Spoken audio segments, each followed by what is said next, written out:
into it, I want to introduce Nick. He's a member of Kenosha United Against Microsoft Data Center. He's here to say a little bit before we get started.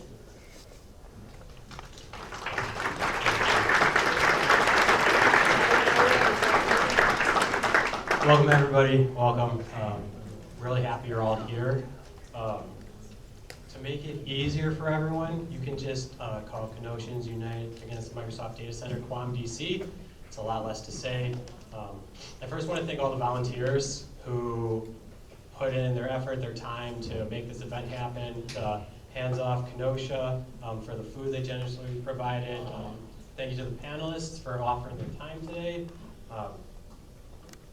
We are all volunteers, so spending the time outside our everyday jobs, families, and school lives to do what we think is right for Kenosha.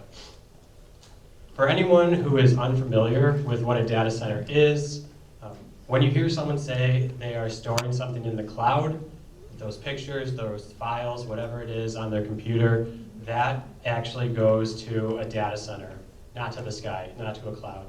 Data centers are buildings that serve house servers that historically store data in a similar way that your home, or that your home computer or your phone stores data. We have 2 data centers in Kenosha already. One's on 7th Street, one's on 8th Street. These are the traditional data centers. You probably don't know they're there, and that's good. That's the kind of thing that we want. Hyperscale AI data centers, like the one Microsoft wants to build in Kenosha, will be bigger than the U-Line building. New power plants need to be built to power these data centers, and the world's wealthiest people are throwing billions of dollars at these projects. To have as many people, to have as many of these built in as many places as possible, as quick as possible. They're necessary so tech companies can put AI in every single application that you use, expand surveillance across the country, control the information you're exposed to, and replace workers with robots. When you consider the dichotomy of the information and what some would say misinformation between the pro-data center and the anti-data center people, remember that the same companies and class of people who own the platforms and the search engines that you use are the same companies and the class of people who are pushing extraordinarily hard for building these data centers. One of the reasons this event is important is because this is a discussion that the city of Kenosha has yet to have with the residents. We are the ones who are going to be impacted by this data center. We are the ones who are going to feel the negative effects. And we should have a say. Just because Microsoft has trillions of dollars, that doesn't mean that they can come in, destroy our air, destroy our water, and cause our electricity bills to raise so we can pay for the energy that they need for the data center. So, I anticipate a lot of good discussion today. I am so happy you're all here. If you're interested in getting involved, please stop by our table and sign up. We need people just to go tell your neighbors. If you have, like, just next door, if you go home, knock on your neighbor and say, hey, Microsoft wants to build a data center here in Kenosha, it's gonna mean terrible things for us. I don't want to be dramatic, but it's not in our best interest to have a data center. Just tell your neighbors. Have your neighbors call the common council, call your alderman, call the mayor, tell them you're concerned. Ask them why they have not shared more information with you about it. Yeah, thanks. I'm looking forward to today. Thank you so much for being here.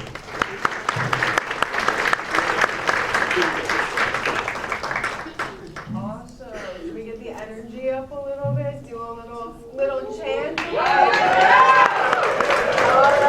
I know this one. No data center. No data center. No data center. No data center. No data center. No data center.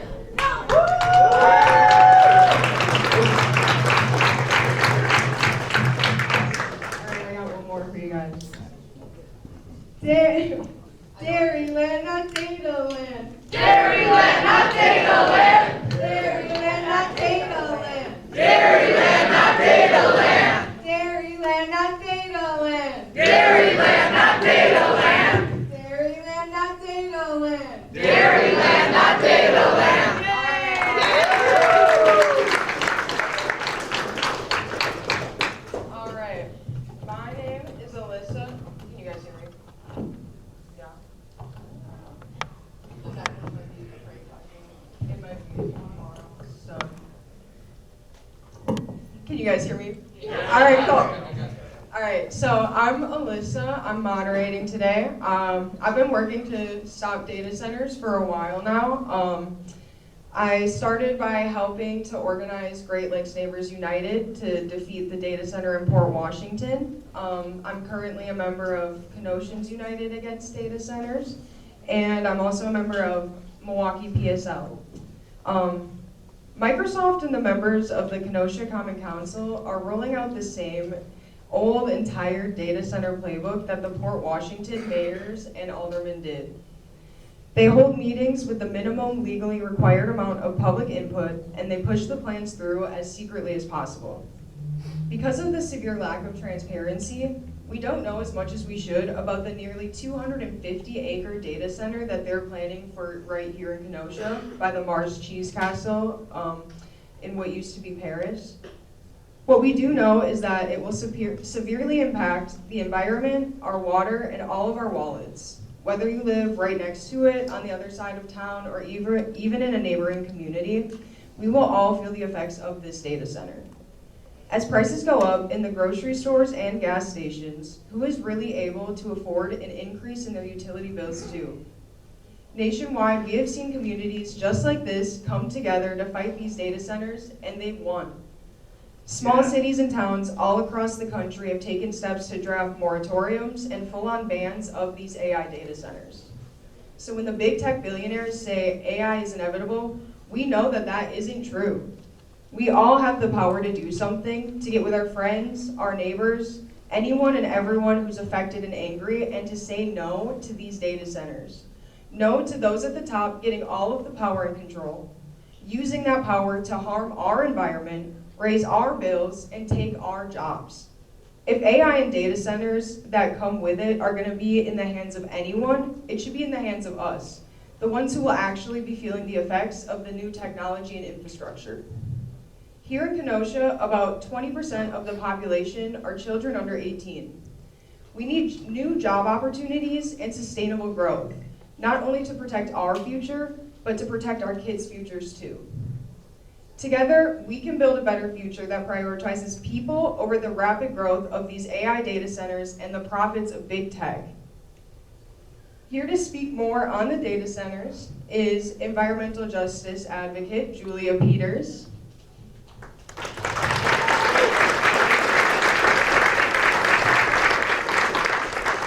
Statewide organizer Sarah Zarling.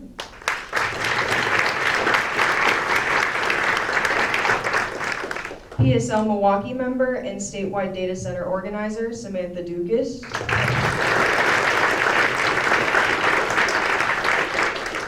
Kenosha's United Against Microsoft Data Centers organizer, Sage Holloway.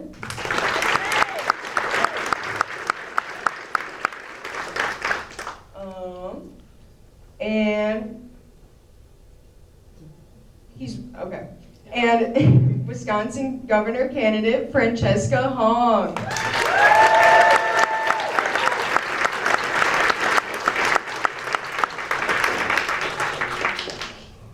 All right, we're gonna get right into it. So why do you believe so many people are activated against data centers and AI right now? What makes this particular issue motivating across the political spectrum?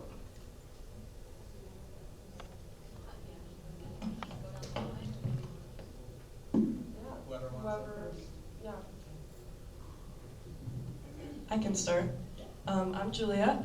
So I approach this question as kind of what Alyssa was saying, is that AI is attacking everyday people, quote unquote, and their worth in the labor market, which makes this a class issue, and everyone should be engaged because of that, because we are seeing an attack on working people, working class, the low class as well.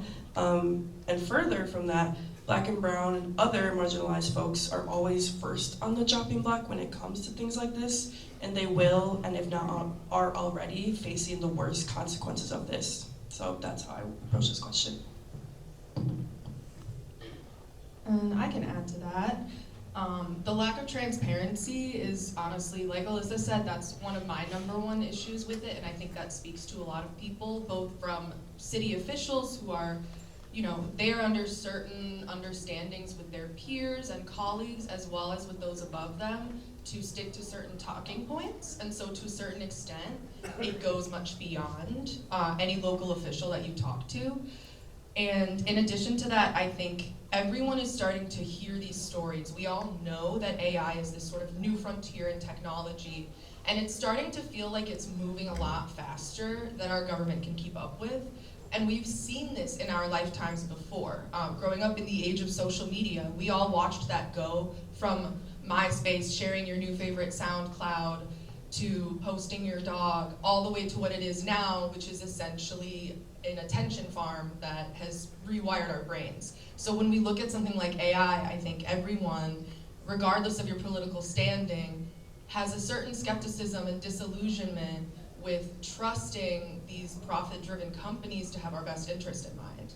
And that's why, while it might be a political issue inherently, it does not need to be a partisan issue, because the effects will not choose sides.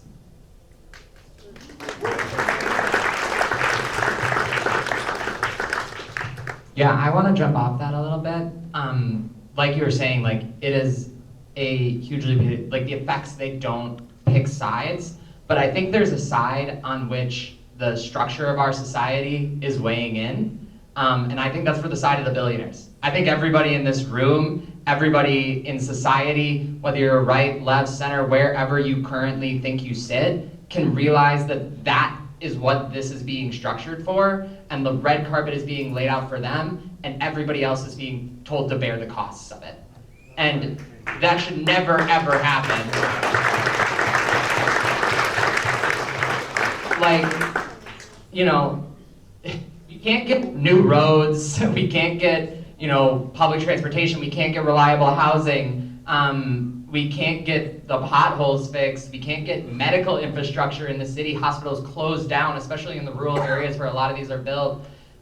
We can't get any of that, but we can have a data center. They can build a data center, but not any of that stuff. And shame on one, the moneyed interests who only want to build data centers and not the actual infrastructure that's going to take care of people. And then two, shame on the politicians who are currently in office who are basically allowing them to do it and being so secretive as such to basically, rubber stamp it. Shame on them.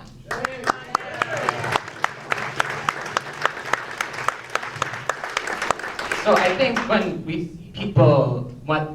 see people across the spectrum interested in this issue, I think it's because everybody is waking up and realizing, hey, we all of us, the people, have a lot more in common, and those basic needs are true for all of us than we do have in common with big tech, or that we have interest in AI or data centers. We all need hospitals, we all need grocery stores, we all need pharmacies, but big tech doesn't want or need or care about any of that. And we all are waking up and realizing we have to prioritize us. First and foremost, people, human lives. I think that's why it's so attractive to people across the political spectrum.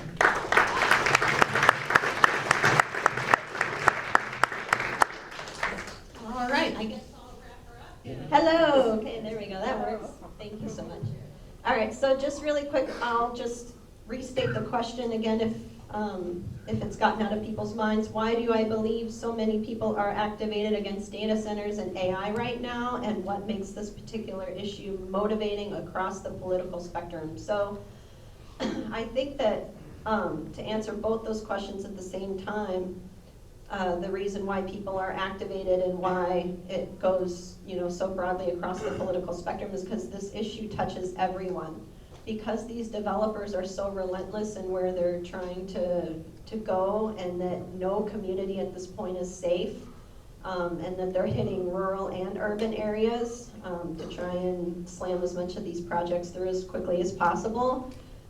It just simply does affect everybody across the political spectrum, and I think that so many people are being activated against it right now because there's so many proposals that keep popping up everywhere all the time that it's, being a statewide organizer, it's hard for me to keep up with how many proposals keep coming in. And I think a thing that just concerns me about it as an aside is that I feel really strongly and very concerned about how this is all happening the opposite way that it should be. Like, if you listen to resident stories who are being impacted, who live near the construction, the things that they're going through are not only completely awful, but when it comes to them getting their water tested, for example, or having their wells run dry, which is happening, or any other number of things that are happening that we can talk about that are upending their lives, they have to pay for that testing, and there's no protections in place for them if their water is contaminated, if their property is damaged, which people in the Beaver Dam area are experiencing. I really appreciate Francesca Hong for being one of the co-authors of some data center legislation to pass a moratorium. Thank you. Let's acknowledge, please. Because my tagline at this point for this issue has become that data center construction is the most cruel thing a city can do to its residents. And I really just feel like if we're permitting projects, if cities are permitting projects to be approved that are causing people to go without water and causing damage to property and putting them at risk with contaminated water, there should be protections in place for them. Like, that's just 2 + 2 = 4. So I feel like the moratorium is essential, and I can't overstate that. So then we can try and make sure that we're taking a pause, seeing what protections need to be in place for residents, particularly near the construction, community benefits agreements, making them a priority, and also, trying to see about squashing those NDAs because we need transparency.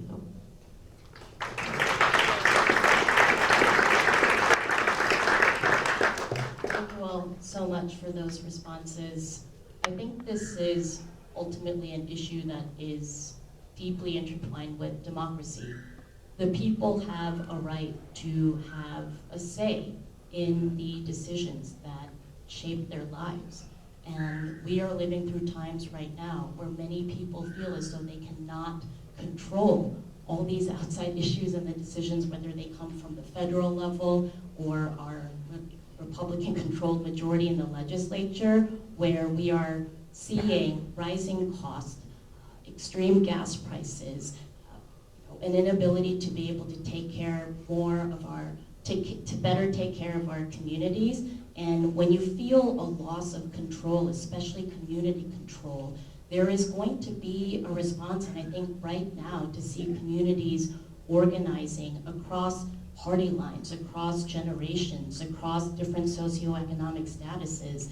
That to me indicates that people are ready to take control and have their voices actually heard back into what is actually happening in their community, so that they have a say on the issues that shape their lives. And this is incredibly complex. I think about all of the jobs that have been created with these construction sites, but then the missed opportunities of the state actually resourcing our local municipalities, of the lost opportunities for having built, to be able to build hospitals, to be able to build schools, invest in our parks. And so when people have the opportunity to actually organize and have a say in what is going on in their community, they absolutely should take that opportunity to do it. And that's what democracy should absolutely be about.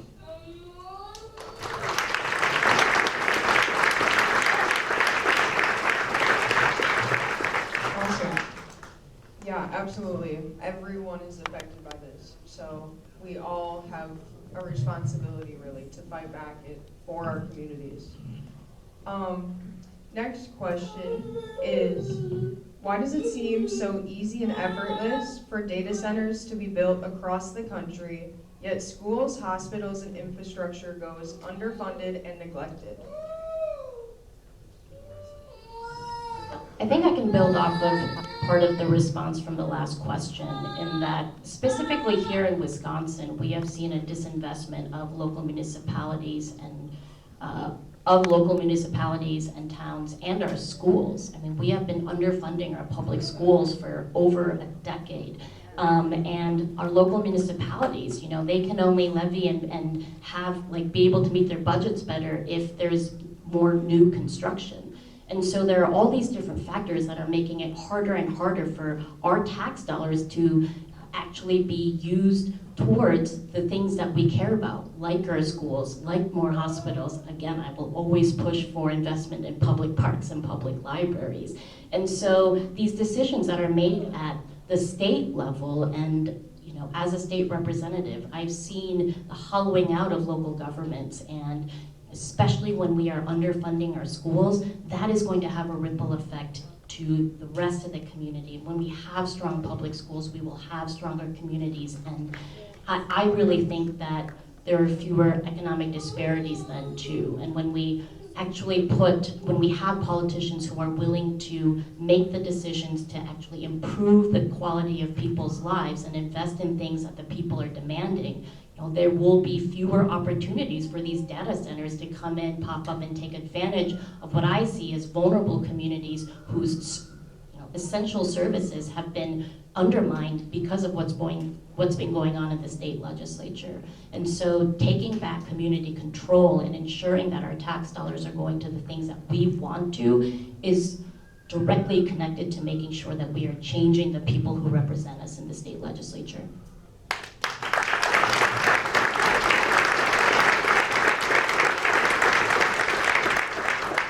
Yeah, I also have one important criminal, really, to point out in this whole case, and that's We Energies. I did this when we were in Beloit. How many people in this room feel positively or like We Energies? Raise your hand, please. Let us know so we can kick you out of this room.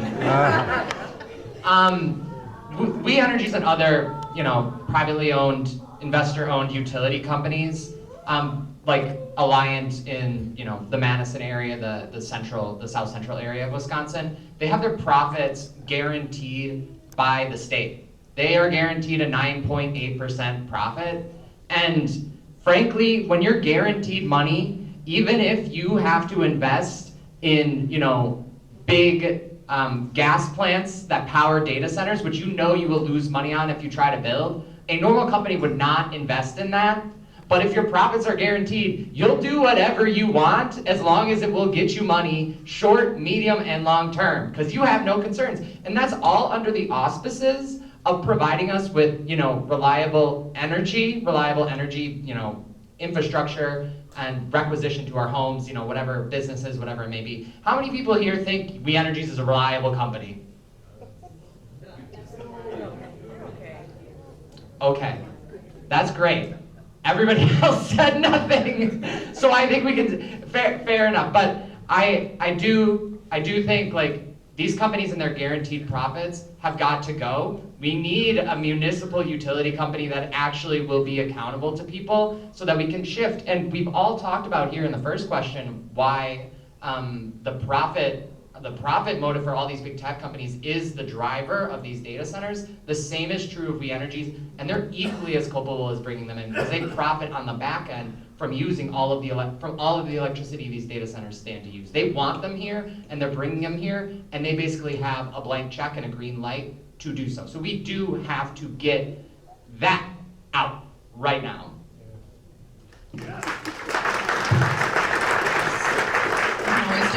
Depend on Sam to speak out against We Energies, and as she should. I want to kind of piggyback off of that to talk about kind of on a broader scale what we're looking at in the AI industry. I'm sure, how many here have heard of AI bubble as a concept, right? How many people are super sure that they understand it and could explain it right now to anybody? Cool, so if you guys want to look around, talk to those people at the end. No, because there's this certain sort of circular momentum keeping all of these companies afloat. You look at something like Microsoft. They're calling this the Microsoft Data Center. Microsoft has a strategic partnership with OpenAI. So many people are not calling this the OpenAI Data Center, but in reality, there are companies working together, and I'm not going to try to over-explain the details because, again, it's complicated, and I think we are all just aware of this bubble and this potential calamity, and these companies have immense pressure on them to continue to grow. They don't need to prove their use case to do that. They just need to continue getting investors, and to do that, they need to continue to get people to believe that it will be profitable. You look at something like Sora, which was not profitable, and I'm pretty sure has already been shut down. I think we can all agree, and for those of you who may not know, Sora was basically an AI slop creation tool, TikTok-style scrollable content app, and there's no profit there, right? And a lot of these companies have yet to turn a profit, and even, I think it was Sam Altman, but one of these CEOs, when asked, I think this was in 2019, but it was definitely not super recent, but he basically said, well, once I create a smart enough AI, I'll ask the AI to tell me how to make money off of it. That's his plan. So these are very self-important people who care about being rich beyond the wealth that anyone in this room could ever probably dream of attaining. And that's all they care about. And they don't care about us, but they will tell us that they do. Microsoft will publish a blog about how they will plant trees, and you'll be able to take a bike ride around the campus. And I'm here to tell you that may be true. But is that really the most important thing to you right now? Being able to take a bike ride? We can do that in, let me hear it, a park. We can do that in a public park. So, just on that level, both on the granular with companies like We Energies, this is this large, immense push. And with the resources of these large companies, that's how they're getting built so easily, because instead of giving our resources to the people in government who care and want to build and provide and do what the government is supposed to do. Like America, I think we can all agree, we wrote our founding documents not to tell the government that profit was everything. We wrote that we all have the pursuit of happiness, that we all have life and liberty. And the government's role is supposed to be protect our rights and to protect our ability to flourish, not to basically bolster these giant corporations.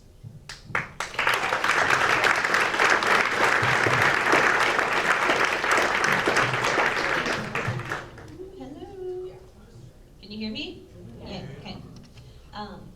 So I will restate the question again, just in case. Why does it seem so easy and effortless for data centers to be built across the country, yet schools, hospitals, and infrastructure go underfunded and neglected? Well, friends, I don't need to tell you what you don't know, but I will say it anyway, that's not a new issue, right? It's just, continuing on. So, but why does it seem so easy and effortless for the data centers to be built across the country? Well, usually when we're dealing with a particular issue, we're dealing with like isolated industries, right? But in the data center issue, we're dealing with multiple gigantic industries who are basically like conversing together to make this their master plan. So the multi-billion-dollar data center developers are in cahoots with the multi-billion-dollar utility companies, and boy, oh boy, that's just a recipe for disaster there. So, obviously we know this is a David versus Goliath situation, and they're dealing with all the money, and it can be easy to feel like, our voices aren't going to be loud enough, or what we can do won't be enough, and especially in communities where projects have already been approved. And so, it's been an unfortunate thing to see that some residents just want to give up. And I just can't overstate how important it is that you remember that your voice really does matter, and it is important, and you should use it. And yes, one voice is powerful, but 100 or 1,000 is obviously way more powerful.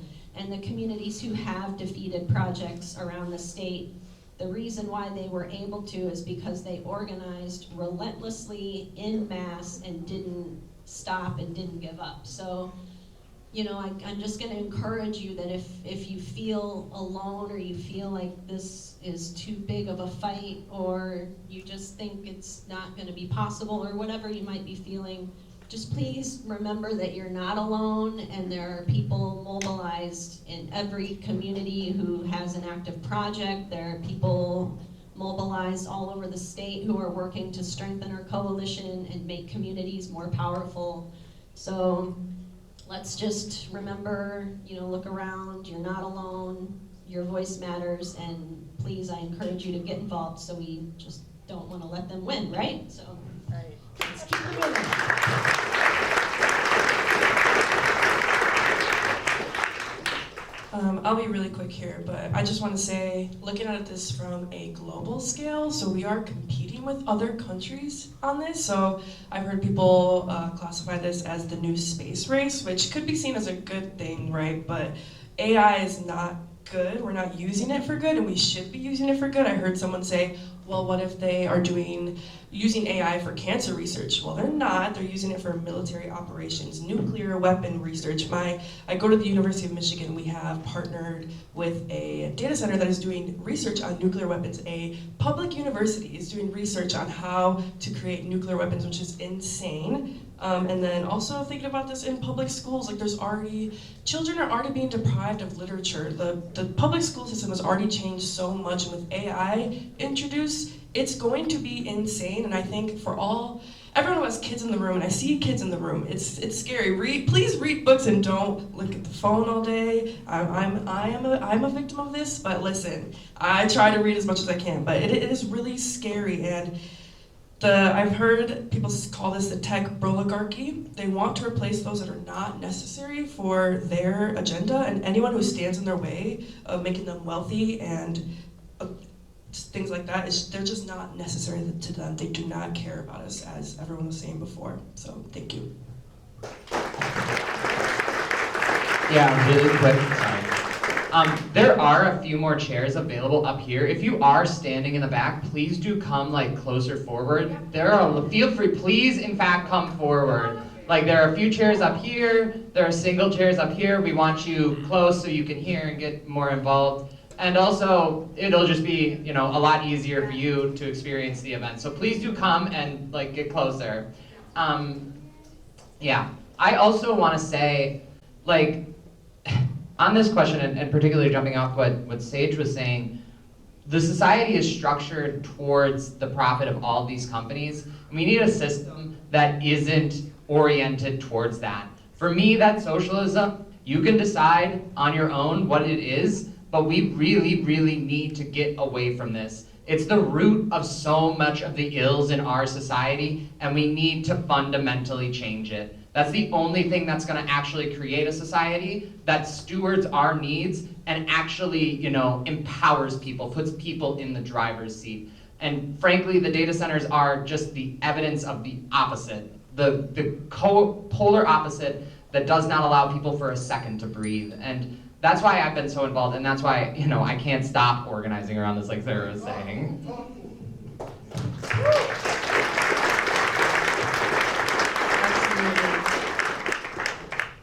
We need to stop favoring big tech and start favoring our brothers and sisters. Yeah, next question is, what should Wisconsinites do to stop data centers? What does effective resistance to this big tech look like? I know this is a lot. And what policies should Wisconsinites support?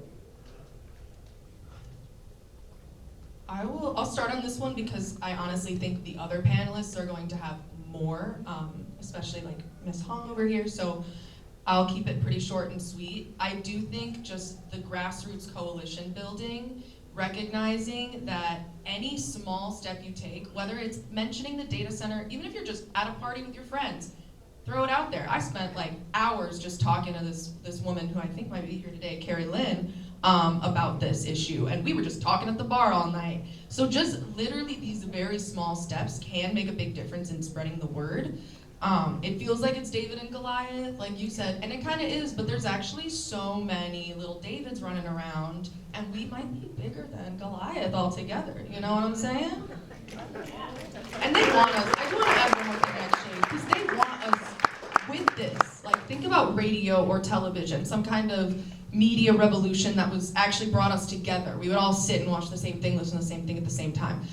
And then we go to the new media age and AI. It is meant to separate us. Think about how many conversations around AI have been about loneliness, using chatbots for companionship. And we have to, in the way that we live our life, defy that, because the farther we are apart from each other, the less interconnected we are, the less power we have. So David's a lot stronger when he's combined into one big guy, Anyway, all right, I'll stop now. Thank you.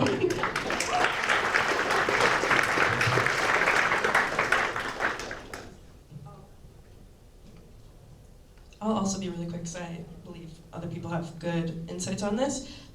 So I believe that we should be looking at environmental justice advocates for this. I'm very biased, I am one myself, but they have been doing this type of work for decades. Data centers are going to be built on indigenous lands, they're going to be built in black and brown communities, low income communities, and I think that is ridiculous because those are vulnerable communities and they just don't have, it makes me speechless, as you can see. But I think that with Francesca Hong here, like we have people who are willing to do things about this, and we need to organize to elect leaders like her, and people who actually care about us. So I'm gonna leave it at that, and you guys can take it away.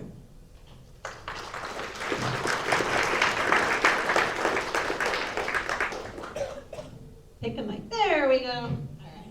Sorry. It wouldn't be an event without some kind of technical difficulties. So what should Wisconsinites do to stop data centers, and what does effective resistance to big tech look like? I'm going to support our other panelists' answers and just say, you know, this issue, I've been a community organizer for 11 years, and I've mostly focused on all areas oil and gas. So your newest gas plant project, don't you worry, same thing. You got people on that, and don't forget to use your voices as well. We need to speak loud about that. But yeah, you know, I view this issue as a really, at this point I'm kind of cynical. I've really seen a lot of crap and corruption, and it makes you lose hope sometimes. And so stuff like this is what helps you to keep that hope, you know, when you're working with other people, you know, and you're trying to stand up for justice and for the right thing. But this issue, it's really important that we understand, you know, there's an opportunity, I think, for change here in a really big way, because since this is such a bipartisan issue, you know, it's important for us to remember that things start at the top, and things have sort of been turned on their head in, you know, recent years and decades, where there's like this sort of quiet consensus where people forget that elected officials work for us, like elected officials forget they're supposed to be working for us. And so we need to be more engaged in our local and state governments in particular, so we really can be informed on what's going on, making sure that we're starting to keep an eye on agendas in our, you know, common council meetings at the local level, even attending meetings, not just the regular common council meetings, but the committee meetings are just as important, you know, especially in the data center fight. Anything around zoning, planning, the joint review board as well.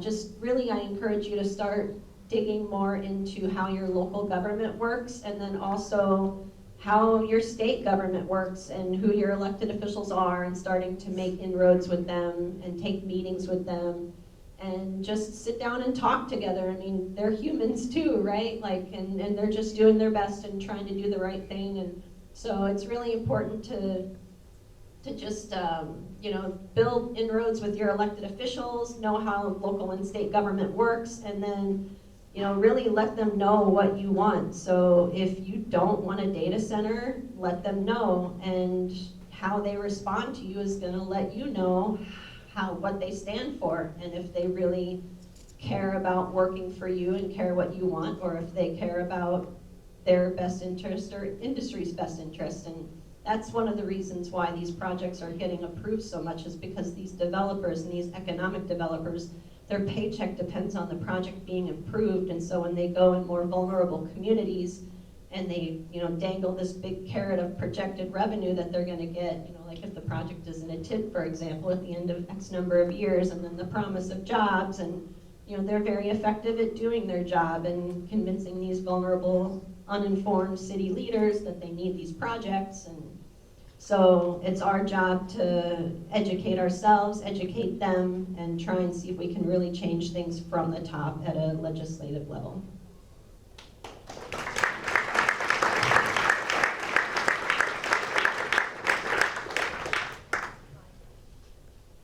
Legislation that puts a moratorium on the construction of new AI data centers is critical for multiple reasons.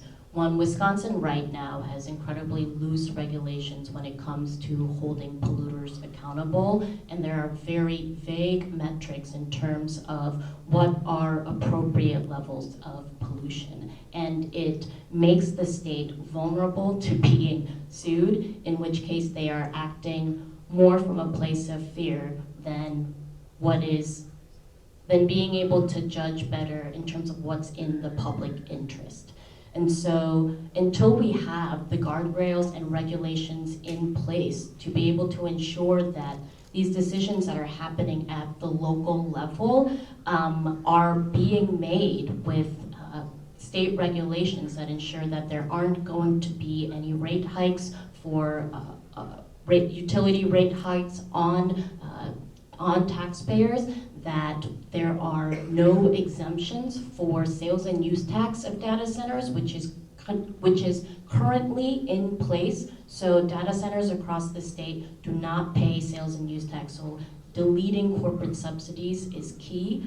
And then if a community does decide to have an AI data center, then it needs to be a transparent process where there are no NDAs, and that the local short-term and long-term investments are guarantees. I think there is a deep fear that, I think it's around this neighborhood here, that the state is going to be Foxconned again. And for the taxpayers to be on the hook for the decisions of massive corporations who are more concerned around profit than people, and their decisions are dividing our communities. It's intentional that these data centers are being built in many rural communities across the state. We have hollowed out so many of our rural communities, disinvested in roads, public schools, ensuring that there are good paying jobs, good benefits, and I think what happens then is we're at risk of having no other choice for additional revenue coming into our communities, and that's why what I believe to be very predatory nature of these data centers being built becomes somewhat attractive to local officials and people who want to see more economic development in their communities. And that moratorium will ensure that we are actually putting the regulations in place to protect taxpayers from rate hikes, to ensure that there aren't going to be environmental impacts, that there's responsibility for cleanup.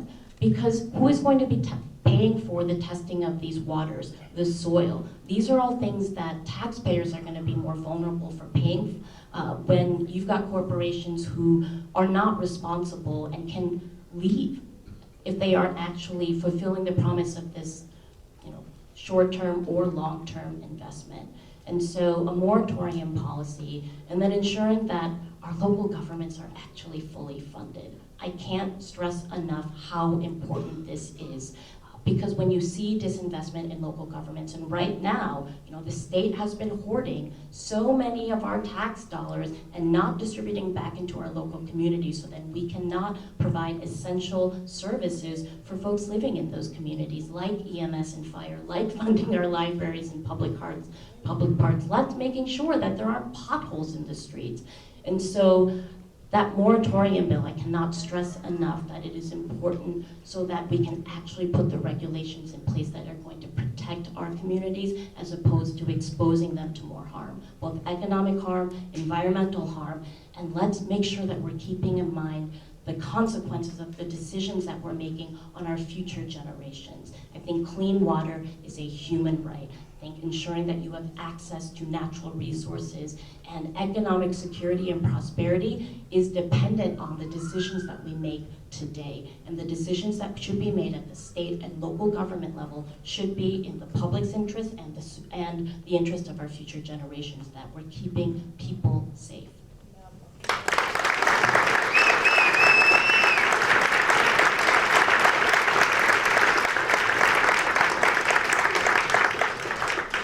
Yeah, I can't second enough everything everyone has already said, but I want to say, again, everybody come close, because my answer to this is going to be very important. You're all going to get closer through the answer, so please come closer to the stage. Don't stand there at the back. Like, if you have to come against the walls, come against the walls. But organize, organize, organize, and organize. If we are not united and together in fighting, we will get stumped by big tech. If we are not together in fighting against, the common councilors who are doing big tech's work, we will get crushed. We cannot be crushed. If we are not together, we will lose. But if we are together and we are fighting together, we're 100% guaranteed to win. That's right. You saw it in DeForest, you saw it in Caledonia, you saw it in Janesville, that's next, just wait, you'll see. I've been across the state working with all of them. What they all had in common, they were organized, and they were disciplined, and they were going every weekend to tell everybody they ever knew about the data center. They did not take a weekend off, they hit the pavement, they told everyone, and they were organized. That's really all it takes. The big tech is counting on our division, and we cannot allow it.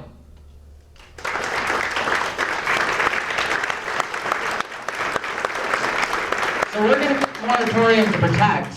I know Fran's going to push that through. If there's one person I believe in doing it, it's Fran. That's how we're going to push it through. It's going to happen. So we're going to get a moratorium to protect so people are protected. We know what we're doing, and we are actually capable of fighting back during the meantime, during that pause. But we're also not just going to organize about data centers and unify around data centers. We have to unify around the whole damn thing. We've already talked about how the system is the problem. The profit-seeking system is the problem. We need to be organized, united against that, bar none.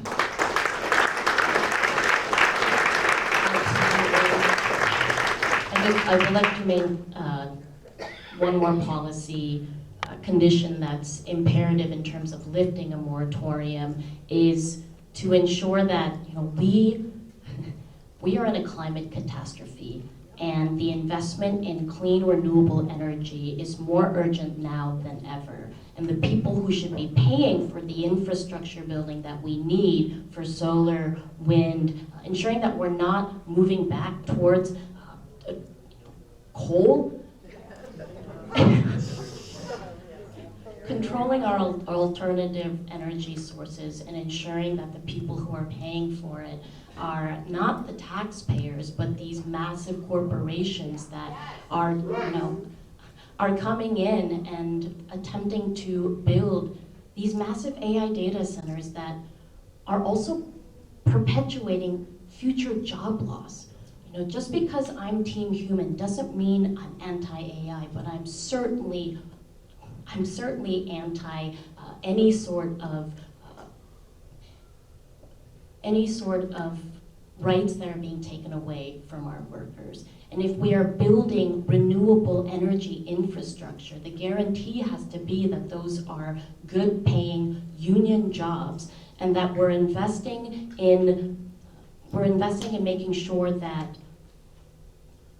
we're protecting our labor force when these massive layoffs from AI will happen. We're talking about jobs in HR, in data analysis, and the country is not ready for responding to this massive crisis of what will be layoffs that impact our local and state and national economy, and the fact that every single the state can put in protections for our workers right now to ensure that we don't have robo-boxes, that there's not going to be tax exemptions for any corporation or business that fires workers using an AI system, that when there is, that people actually have a cause of action to be able to sue if they are laid off due to growing AI presence in their company. The protection of workers is the protection of our communities, and protecting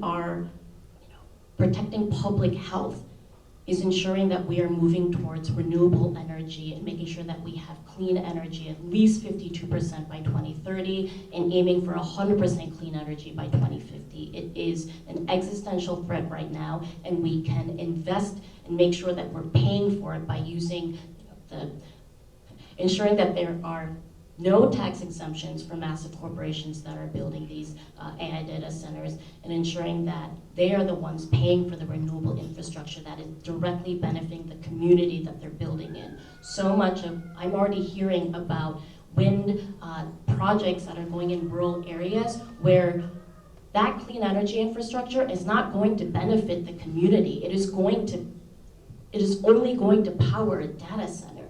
That should be energy that is available for consumption of that community. And so taking back community control has to include accountability and demanding investment in clean energy from these corporations.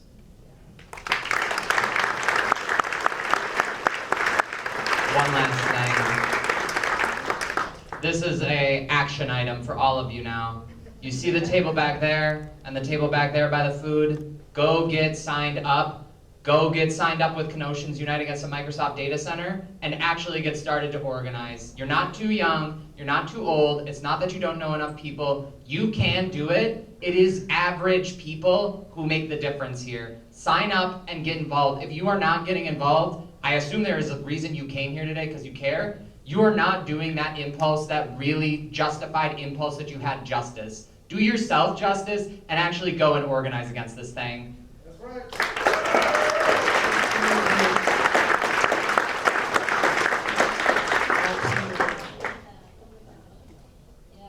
I want to support what Sam just said. Seriously, when I became a community organizer, I was a stay-at-home mom with 5 kids. I saw an oil train go by. I was like, what is this train with 100 shiny black tankers? I went home, I looked it up, I saw one had derailed in a little town in Canada and incinerated 47 people in part of their town, and I'm like, whoa, I don't want that going through my town, and I literally became a community organizer overnight.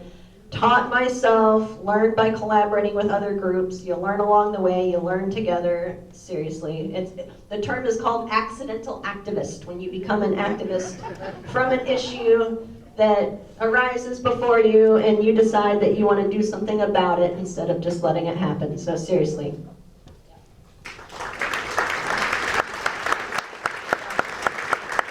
Communities stand together united.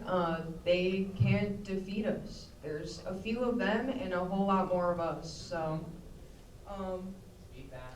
and we're running a little low on time, so we'll make this next one over. Yeah. We'll go quick on this next one. Yeah. In your experience, what is the most common lie, environmental or otherwise, that the data center industry makes to convince municipalities to build data centers and coerce residents to accept them? I see some people who can't hear it up at the front, so I'm going to repeat in your experience, what is the most common lie, environmental or otherwise, that the data center industry makes to convince municipalities to build data centers and coerce residents to accept them? And I'm going to go ahead and say just that they care about you at all. Like, they care about you as an individual human or as a community, that they want to do what's right for you, that they want to do it the right way, that they want to do it in the way that's going to help your community and not harm it. I have yet to see that proven, and until I see it proven, you will see me not trusting any corporation. Thank you.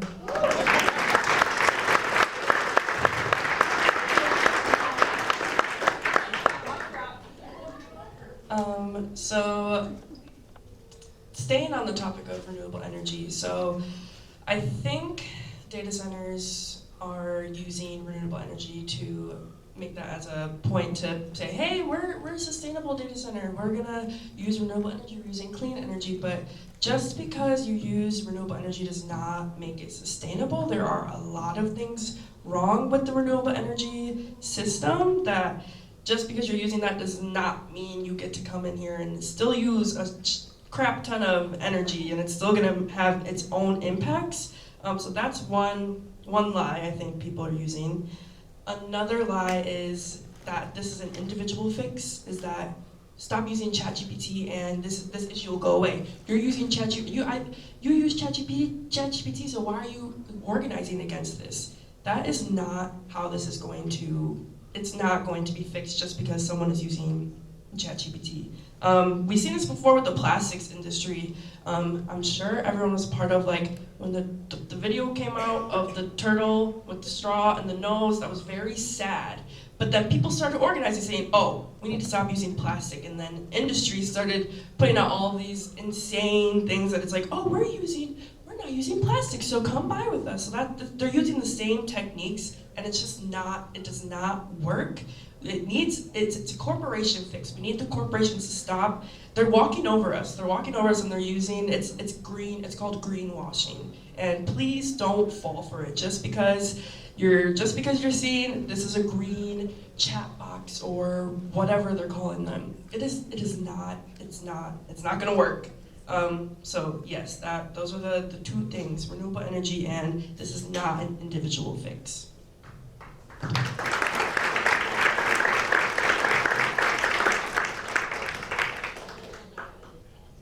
Thank you so much. My heart is all tingly right now. These answers are fantastic. What is the biggest lie, environmental or otherwise, that I think the data center industry is using? I have 4 words. Closed loop system. If you hear that, it's a lie. Never believe a closed loop. No such thing. No, please. And jobs. Mm-hmm. Yeah. Construction jobs, sure. And it's really important. A lot of us in this space have to preface and say, no, we're not anti-job, and no, we're not anti-union. Yes, we know people need to have a job and get a paycheck, but there is an elephant in the room element to that where, especially because so many of these workers for these projects are being bussed in, or flown in, whatever, from other communities. And so in addition to, now we're wanting to, have RV parks to house these workers, and let's not forget about that just invites, human trafficking, as an aside. These people, not only do they not live there, these construction workers, but when the job, even if they live there or not, when the job is done, when the data center is built, then they move on to the next job, and it's the residents who are dealing with the fallout. So that's just a really important thing to consider. We're not saying that no, you shouldn't be able to have a job and collect a paycheck, but it is important, if we want to have compassion for others, to put ourselves in somebody else's shoes. And so is a paycheck worth destroying somebody else's life over? So yeah, those are just some personal thoughts I have, because I've really been working closely with communities that have active projects like Beaver Dam and Port Washington, and I'm trying to get more involved in Mount Pleasant now. And my Lord, this here, I got this from an event that I went to in Northwest Indiana last weekend. Just Transition Northwest Indiana is one of the organizations that helped to sponsor it. And I just have to say that, I went there in solidarity, for one, as a statewide organizer here, but also to learn, because one of the biggest things I've learned in my years of community organizing is that we're stronger together. All of us are connected in all these issues. And if we isolate ourselves, by communities in particular, that's a really good way to, we still can win, but we are stronger together. And I feel like another thing, to expand on an answer I gave earlier, that this data center issue also puts us in a unique position to unite with groups nationwide, because it's literally, when I was there at that event, nothing I heard was any different than what's going on here. It's the same crap, it's the same developers, it's the same stuff, different place. And so, I just can't overstate how important it is. I want to just take a moment to acknowledge everyone who's here. Please clap for yourselves for being here. Because being educated and engaged is the best way to win. And so right now, you just being here and being willing to learn and curious about getting involved, that's huge. That's what it takes. So right now, you're on the right path. We appreciate you being here, and we encourage you to take what you learn here and run with it. So You know, we need everybody's gifts and talents and whatever you have to bring to the table. So if you're a pavement pounder, we need you. If you want to run for office, we need you. If you like to collect signatures for petitions, we need you. Like, whatever it is, we need you. And so please talk to somebody and get involved.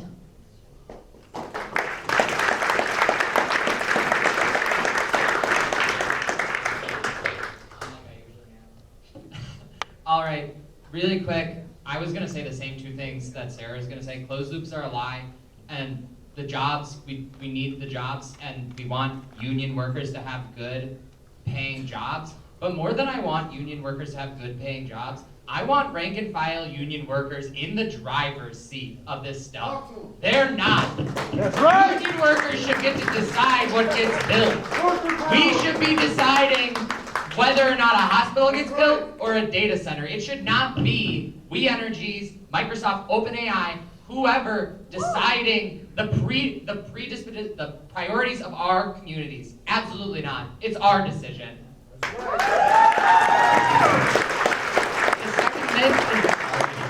The second myth is that you'll probably hear that this is inevitable. It is not. It's only as inevitable as you let it be. It is not. If you are together and we're fighting, the only thing that's inevitable is the people's victory.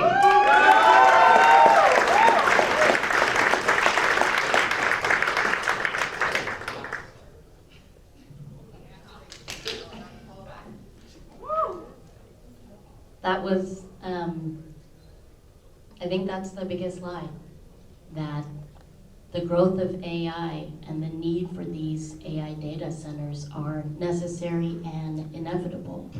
But they're not, because there are people making the decision to continue to grow and invest in AI. And so for us to have community control back into what happens in our communities and what happens in our lives, I fully agree with everyone on this panel that we have to continue to organize and be strategic and consistent about it, and that we're continuing to educate ourselves and folks in the communities about the potential harms and the harms that we're already seeing happening across the country. And there are going to be incredibly difficult conversations that we have to have of whether or not these should be here at all. I think there is a lot of misinformation about, especially as public opposition is growing, and I think that's us winning. But it's imperative that we understand the different perspectives, but we can never believe that this is inevitable, because again, there are people making the choices to continue to grow AI. And not only is it a tech bubble, not only are a lot of these companies operating on a deficit, on a debt that we are most likely going to have to be on the hook for their irresponsible financial decisions, but I can't emphasize this enough. The massive job loss that will come from the growth of AI is only going to increase the suffering of our communities, that what's already happening with rising costs and an affordability crisis. And so coming together, overcoming our differences, recognizing that the growing bipartisan opposition to this issue has a type of merit where we can build a coalition, not just to be in opposition of something, but to decide together what we are fighting for. And I hope what we are fighting for, that what we all decide that we need, is to ensure that people have their basic needs met, that they have a right to pursue prosperity and happiness, and that each of us is thinking about what is going to happen to our kids in the future.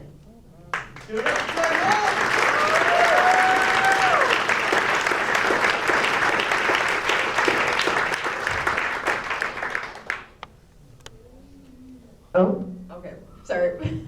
Awesome, yeah, absolutely. These companies, they keep shifting the goalposts, and they say a lot, but they never actually write it down or make any guarantees. And that's what we want. We need guaranteed jobs, guaranteed everything for our community. We don't need more infrastructure that will harm us. yeah, with that being said, is there anything else you guys would like to add before we get into the Q&A? Yeah, let's Yeah. jump in. Do we have our mic passer ready to go? We have anybody who wants to like ask a question. Please raise your hand, and the mic passer will send it over to you.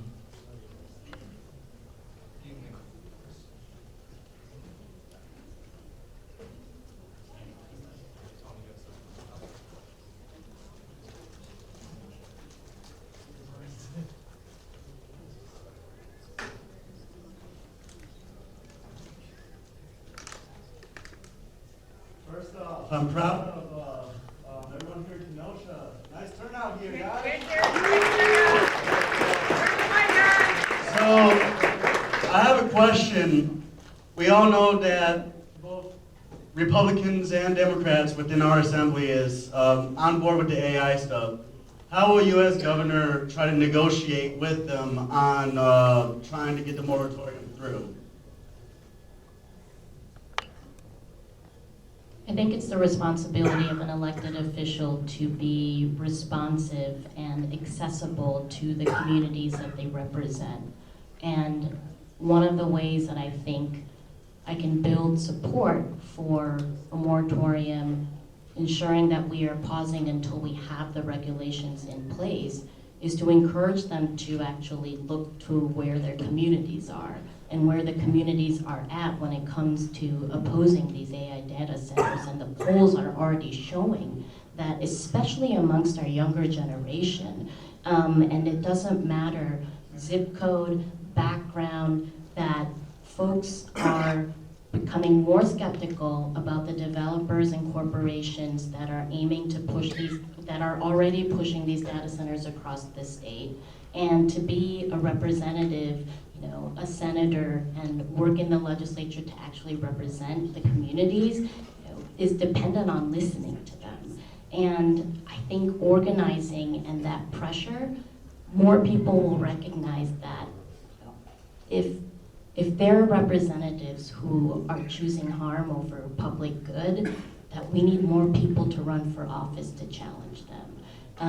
I'm willing to work with anyone who's willing to actually put working class people first and not special interests or elites or those who are relying on tax exemptions that we pay for.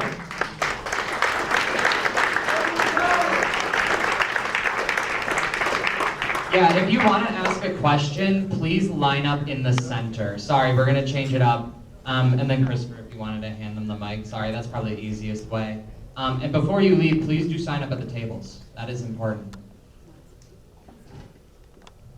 Okay, so my question is for everybody. We've talked. Can't hear. Sorry. Okay, can we hear me? Okay, cool. All right, so there have been a lot of different topics covered regarding the ways that AI will affect the community in terms of the environment, in terms of costs to taxpayers and employment. I was wondering how familiar everybody on the panel and everybody in the room is with the company Palantir.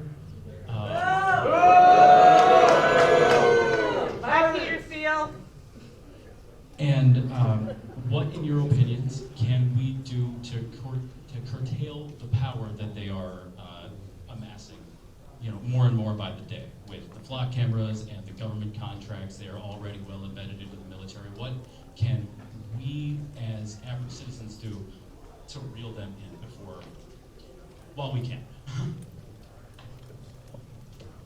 I think it's continuing to show up at local government meetings where a lot of the decisions around the use of flock cameras, those decisions are happening at the local and state or local and county levels. The other piece is that at the state, we're looking at legislation at ensuring that there cannot be any implementation of flock cameras on any publicly owned government buildings. And that's where, it should be the taxpayer and community decision as to what is used on our actual public buildings. And so continuing to resist and organize at local level, and then looking at legislation to ensure that we're able to not only regulate, but look at going after the private equity firms, many of them that are the ones implementing and trying to get contracts for these cameras and other surveillance mechanisms. And that will likely require ensuring that our Attorney General's office is resourced and that we're looking not just at anti-monopoly mechanisms, but again, ensuring that there are regulations that can be enforced to ensure that we're making Wisconsin a hostile environment for the use of surveillance and flock cameras.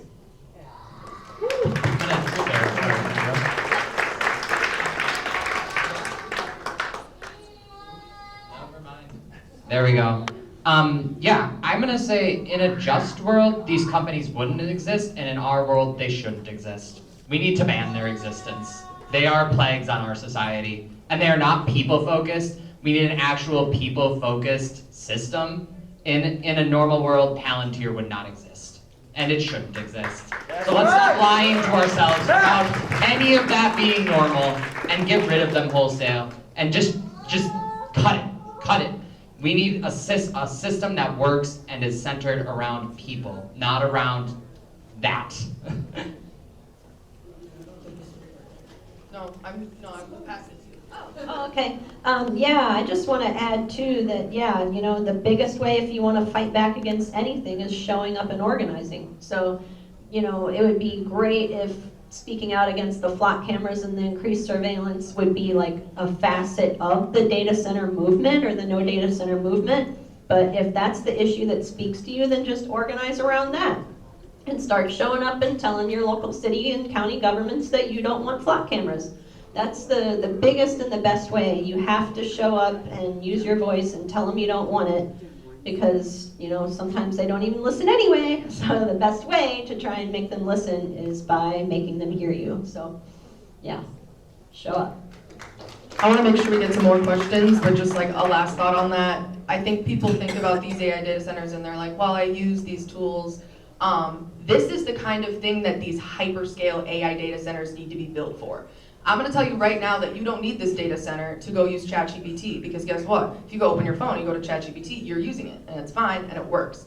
What we are fighting these data centers for is this kind of use. The amount of computing energy that it takes to do something like the mass surveillance with the flock cameras is exactly the kind of project that these companies are working on when they build these centers.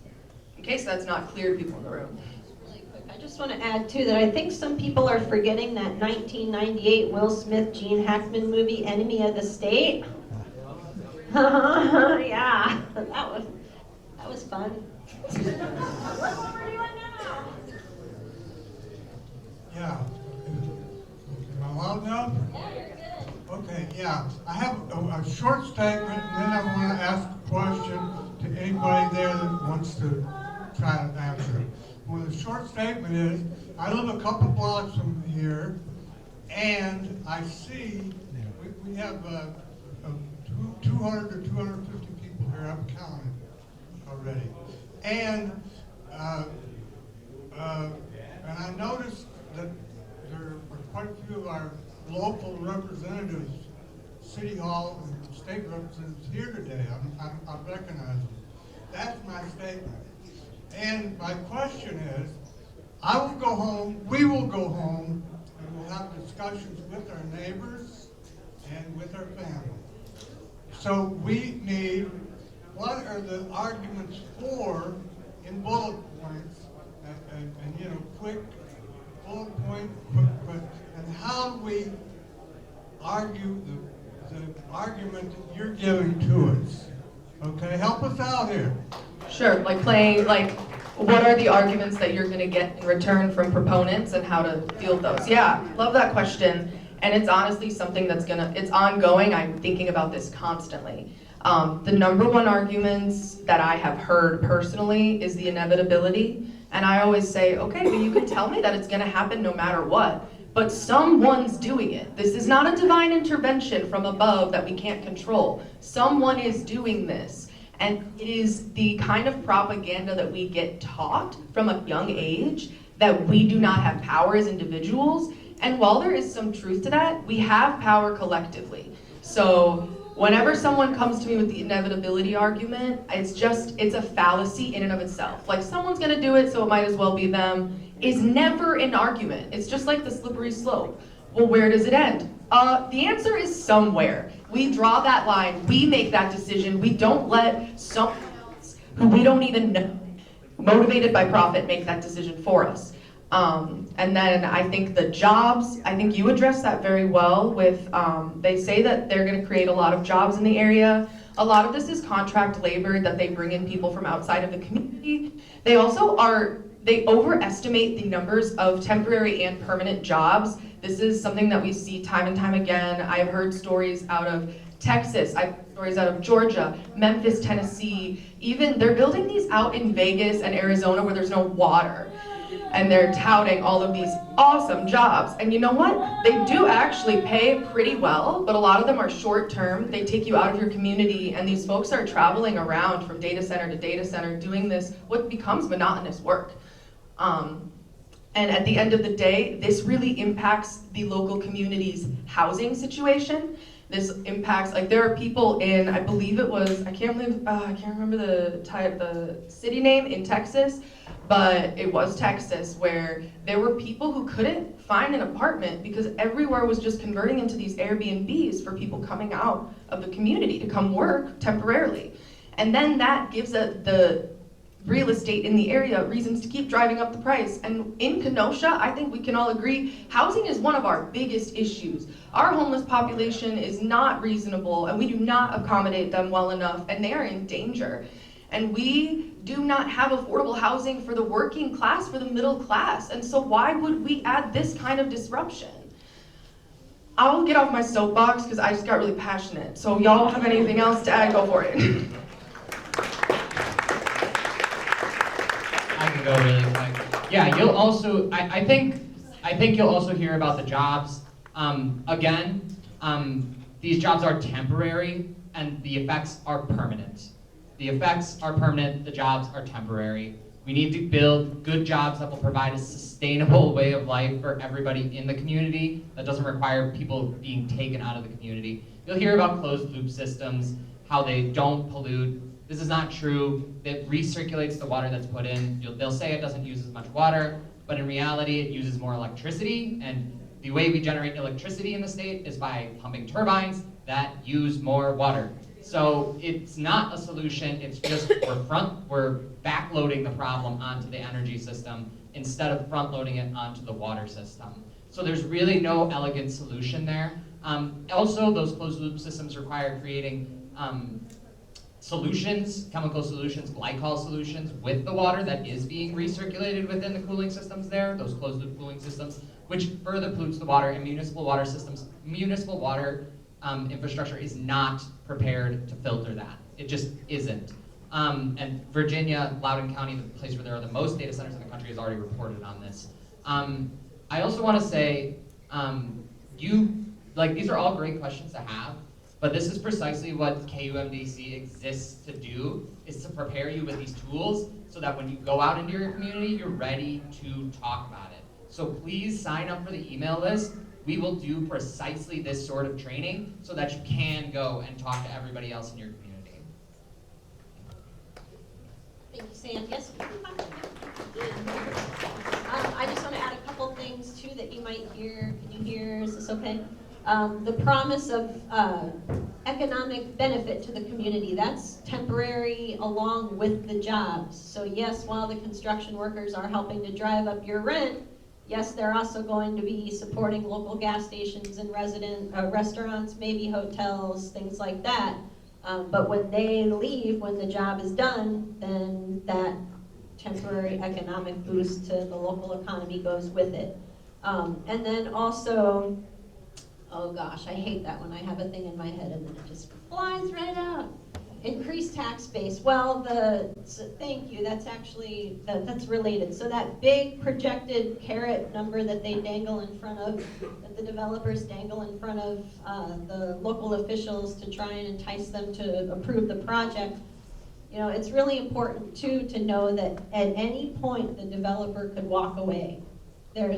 Somebody said earlier, it might have been Julia, about how they have no allegiance to you. You know, they sweet talk the local officials to get the project approved, but then it's like a guy who tells you he likes you and he just wants to sleep with you. I mean, it's really pretty much just putting a human on a spin on it. I mean, that's really what it is.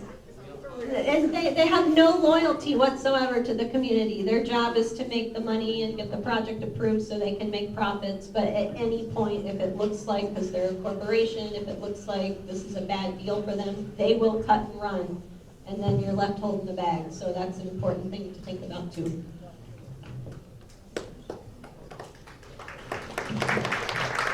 I just have one thing. Your energy bill is going to increase. That's everyone's going to be impacted by that, and then your electricity bill is already freaking expensive. So you don't want that to go up.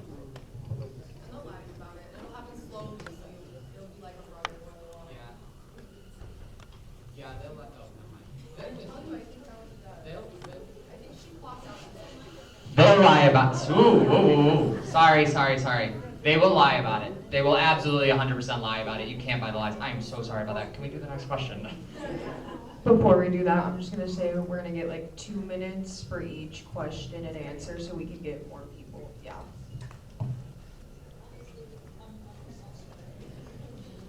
Hello. So in the past several days, I have read articles about an area in Michigan where the whole community organized. They convinced the town leaders to unanimously vote down the data center, and the data center sued the town. The town did not have the money to address the lawsuit, and now it's going to happen even though everybody stood together. And Ms. Hong's proposed legislation for a moratorium would of course prevent that from happening should it pass. But until such a date, do we have protections in the state or in the city to prevent that from happening to us?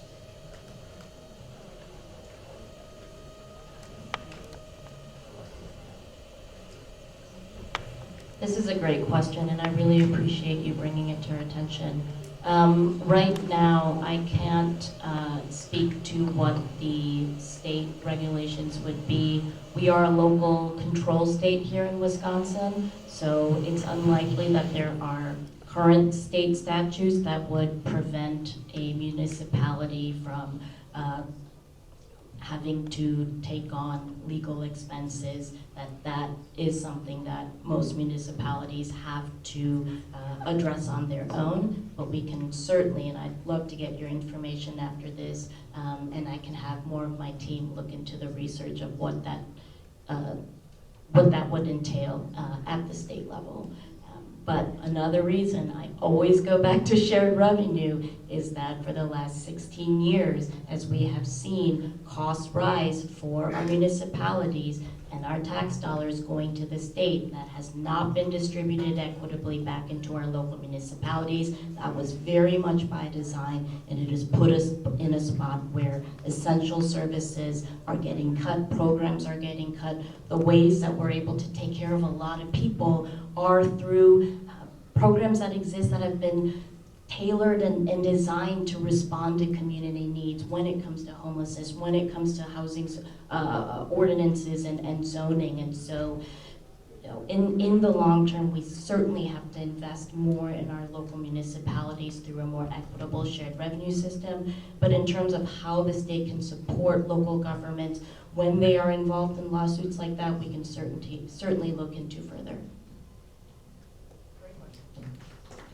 Do I have like 30 seconds?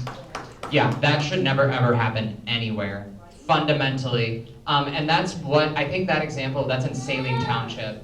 That example shows why we need a society that is organized around people's need and not around profit, because profit will find any way to jut side, left, find any alleyway to get what they want. Because it's so easy and they have so many means to do so, the people have very little recourse. So we need a society where people have all the recourse, all the power. That's it. Yeah, thank you. Yeah, thank you so much. And I guess I'll just add that we should never, ever, ever, ever, ever, ever, ever, ever, ever let the threat of what they might do like that stop us from speaking out. Ever, ever, ever. That's what predators do, so they can threaten you into silence. But we must be loud. Hi, I'd like to make 3 statements. First of all, Erin Brockovich has also opened up a website, like a clearinghouse that lists all of the communities. Kenosha is not on there yet.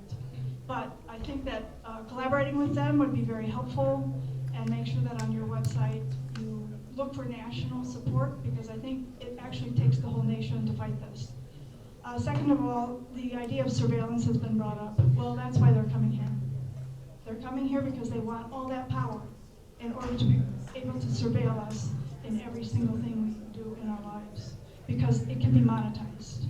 And then thirdly, I think that the point has been brought up that, well, what happens when they leave?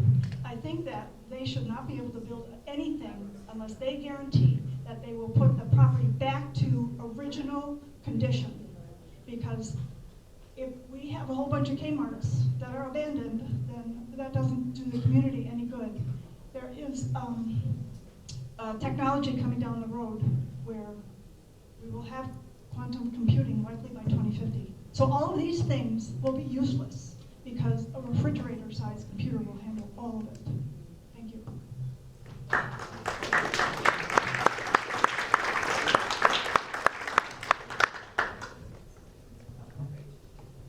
I was wondering, could this be placed for a referendum on our ballots come November? That we the people have the power to vote this shit out. I'm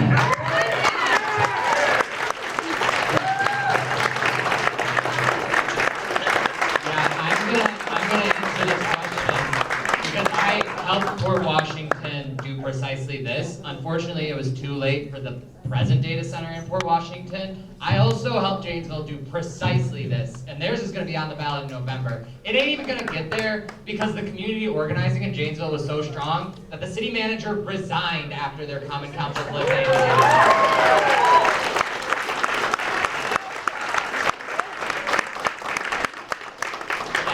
Good thing dead men can't hear me talk right now.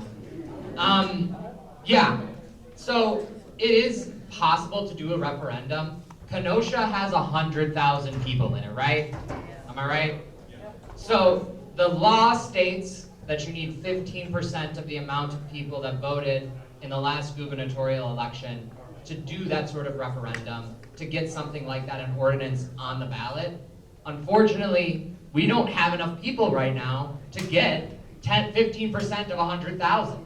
But we have 200 people in this room right now, which is why I've said now for the 3rd time, get signed up and we can get moving on all of this. All it takes is a little people power and we can make that happen. We will find a mechanism to do it no matter what. All it takes is a little bit of y'all getting involved and actually signing up and getting ready to fight. That's all it takes.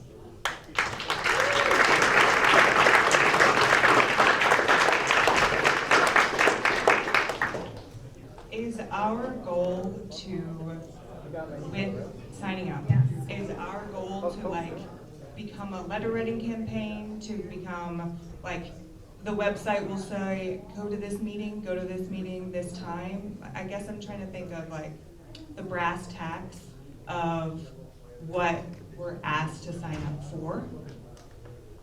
It's an information to have us do all of those things? Yeah, I mean, I can tell you, since I joined, the thing about it is the many hands make small work kind of thing. I have never been shamed for not being able to make a meeting. I've always been invited and welcomed and encouraged and genuinely just very impassioned to continue to show up. So if you sign up today, you are not committing to doing any specific thing. You are just committing to learning more, and I encourage you to just keep showing up when we put out event, meeting, or we'll do a lot of open meetings and you can just learn more. I don't know if anyone else wants to add to that on Quam DC. Yeah. I can add something, sorry, really quick. Like, I'm a student in Michigan, and I still join meetings when I can, and it's really, like, we're all full-time employees doing our own thing.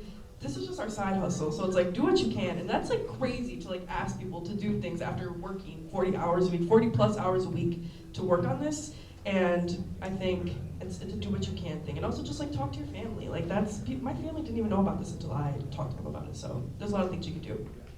Yeah, just to go real quick, the beauty of community organizing is you get to decide those questions. When you become a member, you get to be involved in the meeting where those actually get decided. Now, we're gonna do, like, Quam DC is gonna do, you know, informational meetings for the community, organize outreach sessions for the community, and then we will actually start to plan this sort of referendum.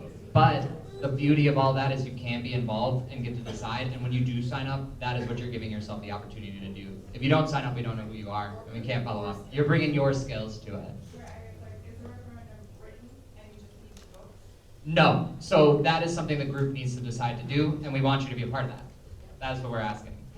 Yeah, it's basically just like not only putting you in the loop, but then giving you the opportunity to connect with organizers, like I said earlier, you know, whatever your gift, talent, interest is in a particular thing, you know, we need all of that. So, yeah, thank you so much. Hi. Okay, so I don't know about everybody else in the room, in the panel here, but I'm mad. I'm pissed off. And I'm also, like, my patience is no-go in recent days. So in terms of, like, hearing things of, like, you know, run for office or work with the legislation, it's like, that's fine, but as we're all saying, the system is broken. The system is so obviously broken, and the tech companies know that, and that's how they're getting these passed through these loopholes and getting these tax incentives and all of this stuff and, like, making all of this shit work for them. And so I'm wondering, what can we do now where we don't have to rely on a corrupt system that's going to take years in which any sort of effective change is going to take place? What can we actually do now that's going to make an impact? Get involved. Great. Because since it does take years, I mean, I'm sorry, I wish I had a better answer for you, but that's the thing. You know, when you're fighting City Hall or you have this insurmountable, you know, obstacle or hill to climb or whatever, you're never going to get there if you don't start somewhere. So that's true, but it's just like in terms of community work and advocacy and stuff, it's just like, I don't know, I look at France. They're pretty good at, like, actually making their community work visible and seemingly pretty effective in terms of strikes and making things very difficult for anything to go through. And so I know that starts on the community level, and I know that starts with individuals like us. But, you know, in terms of seeing that effectiveness throughout the country, I'm not seeing that. And I agree, and we need that level of energy, but we can't also make people come out. So, you know, unfortunately, as broken as the system is, it also is working as exactly as it was designed, in that, you know, people have to work harder and more hours and more jobs to make ends meet, and so we're too tired and we're too distracted to go to common council meetings and do the stuff. And that's what they're relying on. And so, you know, unfortunately, we have to let that anger fuel us to make us get involved. And even though, yes, there's so many other things that we would rather do with our time, you know, it's important to know that when you become an activist, you, number one, learn that you're not alone. Working with everybody helps to inspire you and keep you motivated. And then you also learn and discover about yourself that you could do so many more things than you ever imagined. Like, it really increases, you know, your skills in different levels. If you don't have confidence with public speaking, it can help with that. It can help you, if you have never talked to elected officials, it can help you learn those skills. And these are important skills that we should have as functioning members of society. So, you know, we just have to kind of look at what we have in front of us, and this is what we have in front of us. So we can either choose to do something and try and make change, or if we do nothing, then nothing will change. So I'm gonna go very quick, I promise. You sound like you should join a socialist party. You sound like you should join a socialist party, and I'm not joking. I was in Beloit. Yes, I talked when I was in Beloit last time doing this similar thing, and I talked about being ready to fight the big fight. And the big fight is to change the system. And it needs to be disciplined and skilled and desiring and angry individuals who are ready to do that. I suggest you go see my friends at the table in the back about that. That's the big fight. The big fight is changing the system. The system as it exists right now is what's allowing all these data centers to pop up. So we need to change that, and we need to make a fighting org that's ready to do it.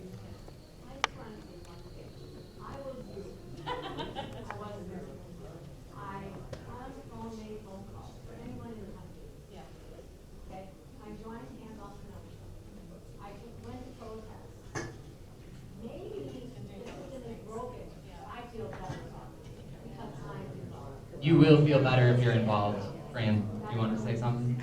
Go ahead. I think of community organizing as a response to an existential threat that is happening both at the world and with growing authoritarianism in DC. And the power of community organizing really comes block by block, neighbor by neighbor, block by block. And it's local and state government where we can make an impact, and we have an opportunity to do that this year. Starting with investing in your mutual aid, there are local mutual aid groups in so many different communities across the state, and being able to share resources and know that even making a meal for an elder in your community makes a difference. And then when it comes to local government, yes, staying engaged, demanding that government meetings become accessible. There are local municipalities that have made them accessible by Zoom. I think it's really hard for working class folks to change their schedules to be able to show up to some of these city, town, county public hearings. And you can also show up to do a public hearing or submit testimony at the state legislative level too.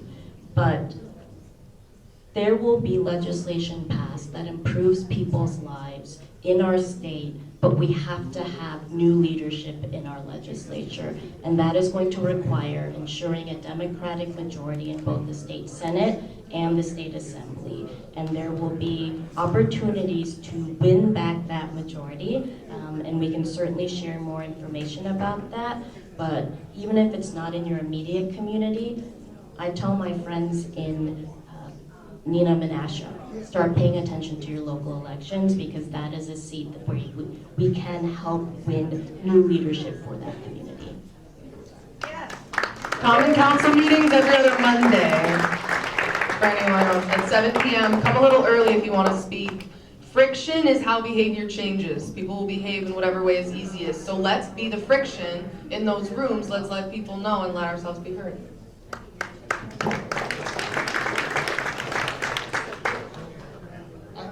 Oh. You're on. Can you hear me?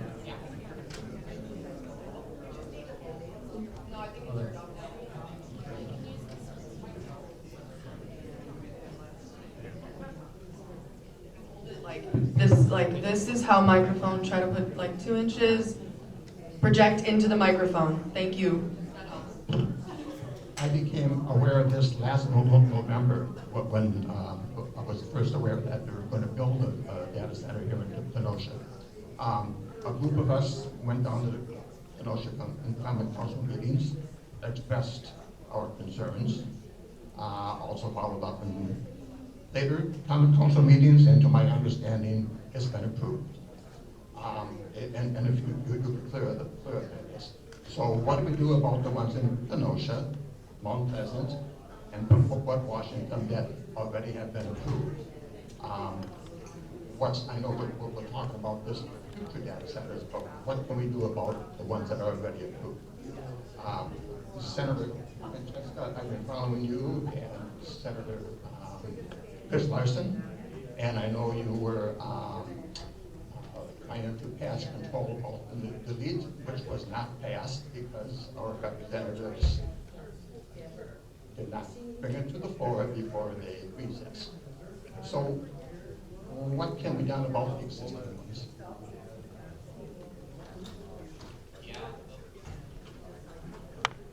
Oop. Okay, there we go. Yeah, so what can be done about existing data centers?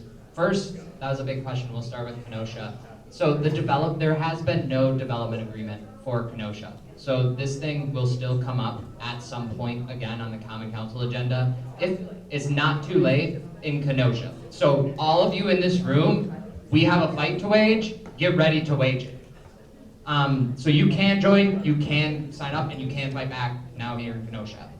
For Mount Pleasant, we're working on it. I'm in touch, as Sarah said as well, with folks in Mount Pleasant who want to do precisely a campaign around a list of zoning demands regarding the data centers that will actually handicap them. So that's their plan. We just have to get moving on it, and that's down to the people of Mount Pleasant.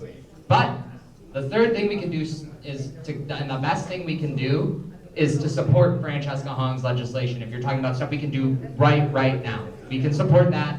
We can absolutely tell everyone we know about it, and we can get some of this stuff out and done before it's even projected. I know Rock County in particular is a huge site for data centers right now, and none of them have been built, but they can all be stopped if we get that done.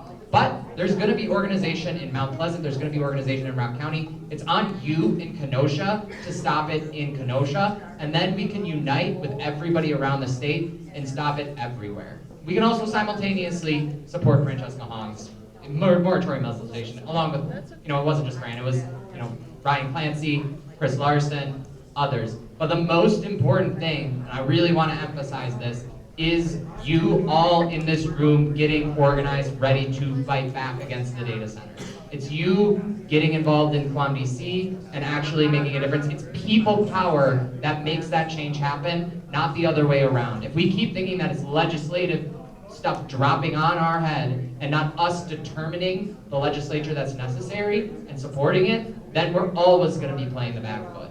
And I like to think also in big, long terms about this thing. The best way to stop data centers, period, without thinking about any locality, any municipality, any state, is to stop the system that can actually make them possible. I already answered that question, so you know my answer to that.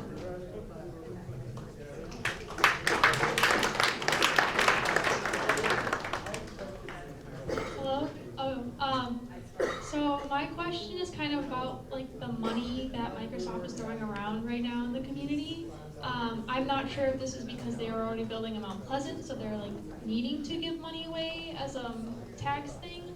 But they have been giving a lot of money away to Root Pike Wind and Parkside and all these environmental or institutional places.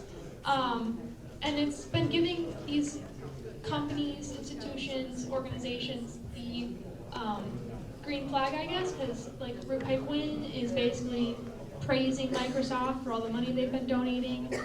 Parkside has done a lot with Microsoft, unfortunately, and is even touting AI as a needed thing in the classroom.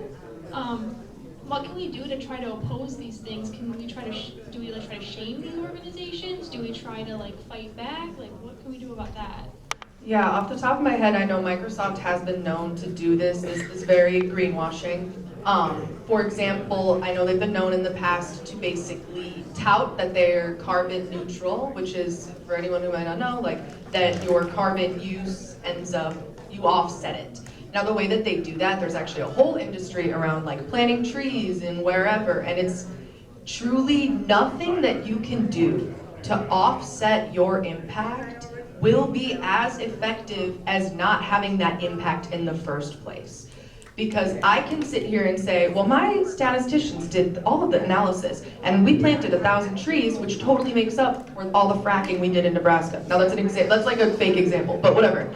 Point being, that doesn't actually offset anything. You did some math to make it math, and I don't trust you. And there are always ways to lie about those kinds of statistics. They are donating amounts of money that are a drop in the bucket from what they're making. And I'm just really glad you brought that up, Scarlett, honestly, because we are going to see that happen, and a lot of us have seen that happen, and we have to be aware of that.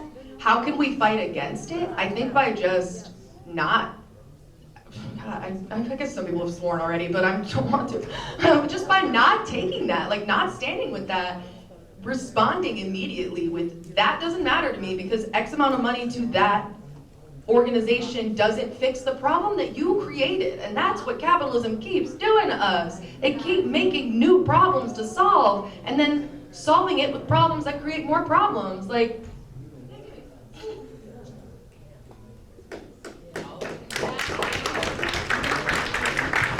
I'll also say you should definitely get organized on campus to oppose it directly. That's where your impact's gonna be best felt as a student. That is something you should definitely consider. I'm sure you have friends who are also students on your campus. Definitely something you should think about. I'm always gonna tout the power of organizing. And yes, like we can boycott and name and shame some of these other nonprofits that are taking money from Microsoft. 100%, we can develop a political campaign around it. Okay, I'd like to say one thing. I'm not necessarily against data centers or artificial intelligence centers nor robotic centers like they call them overseas. I travel a lot. I've seen the advantages and disadvantages of artificial intelligence, what you call it here in the States.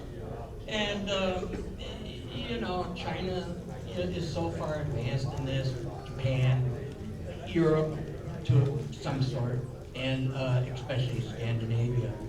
What I want to say is that, you know, the United States is considered a third world country when it comes to artificial intelligence. I know a lot of people are going to disagree with it, but I've been to a lot of these countries and have seen how far Wisconsin and the United States has fallen behind in technology. And the one question I have is that I live in Kenosha and I have a home in Raymond, the village of Raymond and township of Paris. And about a block away from my house up in Raymond, they're adding the second natural gas line for Oak Creek. And they're now going to probably come up with a third one from the Burlington area through the Bong area. And then they're going to go over to the Paris power plant, which is so inadequate right now to cover even 1/10 of the power that they're going to be needed just to generate and for the power plants there. So where are they going to be building these new coal-fired power plants, especially since they got rid of one a few years ago here, and the nuclear power plant? I mean, Zion, they decommissioned that one a few years ago. So where are they going to be what's your question? Yeah, so where are they going to be building the necessary electricity to provide for all these data centers? I believe there is a nice woman who's talking specifically about the gas plants in the back. You should talk to her. She's going to have a lot more information, but they are just building multiple gas plants in and around the system. And there's one reopening proposed old right there by it. decommissioned plants. Hi, first, if we could just give a round of applause to all the Quam DC volunteers who put on this event.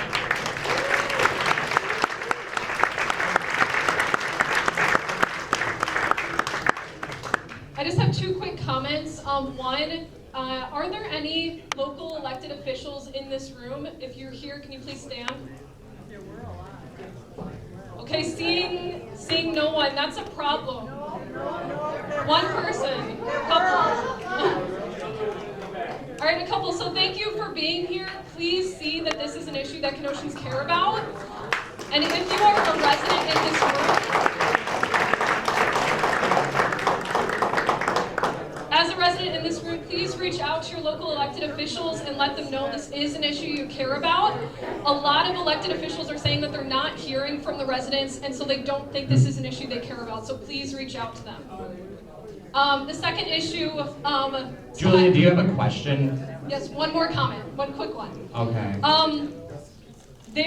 So I wanted to comment on We Energies being very closely tied to being a villain in this conversation.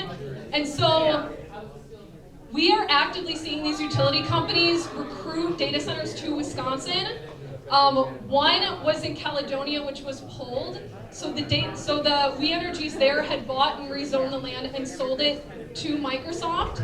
The same thing happened to the data center in Meta, or the Meta data center in Beaver Dam, where Alliant owned and rezoned the land there and sold it to the Alliant to build a data center. And so we're seeing the build out of fossil fuel infrastructure across southeastern Wisconsin. As the gentleman before me had just said, this is leading to keeping coal online longer. So I'm in Oak Creek, and we're seeing that the coal plant there was, it kept being extended online longer. It was set to close in 24, or 25, then 26, now 27. And in Paris Township, there are 2 gas plants, one which is already approved by We Energies to be built in Paris Township, justified to support the Microsoft data center. And there is a second gas plant proposal by Invenergy, which was, it's currently under proposal. Do you have a question? I apologize. Yeah, we are going to wrap it up after this. Okay, just really quickly. Yes. So the Invenergy plant, which was proposed in Kenosha, is a 1.2 gigawatt power plant. That will be, if approved, the second biggest power plant in the state. And that also is being justified because of this Microsoft data center. So that is there's going to be a public hearing for that on July 23rd. So that's an important date that you can write down, and we'll get you more information on that also Awesome. If you sign. Julia, we Awesome. really need to wrap up. Thank you. Yeah, so we're actually gonna finish questions now. Sorry. Yeah, if you have any individual questions, make sure you come talk to a panelist. We'll definitely We'll be answer sticking those. around, I believe, most if not all of us. Absolutely. So yeah, so we're gonna finish up the Q&As. If you guys wanna mingle amongst yourselves, stay around. I know we're all really good at Midwestern goodbyes, so we can do some of that. Thank you guys so much for coming out, especially on Memorial Weekend. That shows a real dedication to your community.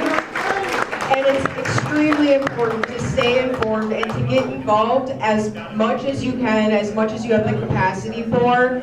These data centers are affecting all of us. So just remember, when we get together, we can win. The last thing I want to say while I still have a microphone is to pay attention to how you feel right now. Talk to the people in this room about how you feel right now. Does anyone want to shout out how they feel right now? Hopeful. I heard angry. Inspired. Yes. So think about how you feel right now. Pay attention to that feeling. Sorry? Not alone. Yes. Because that's what's going to get us to continue to come back to these kinds of events and keep building the momentum. Think about how you feel right now, and then when you're doom scrolling, next time there's a meeting and you're like, kind of don't want to go, remember, this feels way better than that. Thank you guys so much. Thank you for being here. Woo!